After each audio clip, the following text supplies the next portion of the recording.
Alla luce di questa intesa che l'autorità portuale ha firmato e che ha visto la scelta di Porto Empedocle potenziare gli scali crocieristici, ecco, voi come amministrazione comunale cosa offrite per catturare anche l'attenzione del turista e quindi la possibilità che il turista resti anche a Porto Empedocle?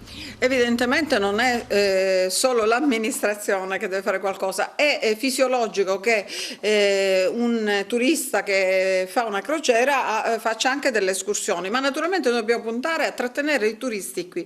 Che cosa offriamo? Intanto Porto Empedocle di per sé è naturalmente un parco letterario che noi vogliamo istituzionalizzare, poiché ci sono i posti cari a Pirandello e a Camilleri, la scuola elementare per esempio, che è un bellissimo edificio, ma tutte le strade, le vie, la statua di Montalbano, eccetera, noi puntiamo ad arricchire questo patrimonio.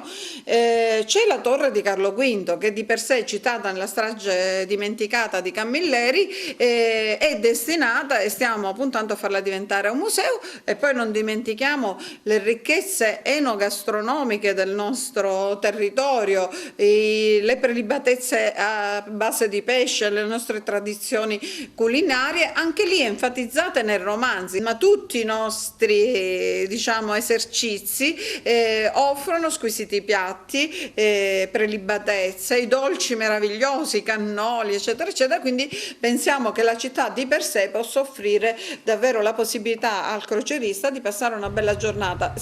Fra l'altro hanno fatto i dati statistici che il 50% dei turisti che arriva in crociera in una località, se si trova ben accolto, ritorna. Quindi pensiamo a una potenzialità, una nave che porta 1500 persone, l'anno dopo 750 ritorneranno a fruire invece di un turismo stanziale.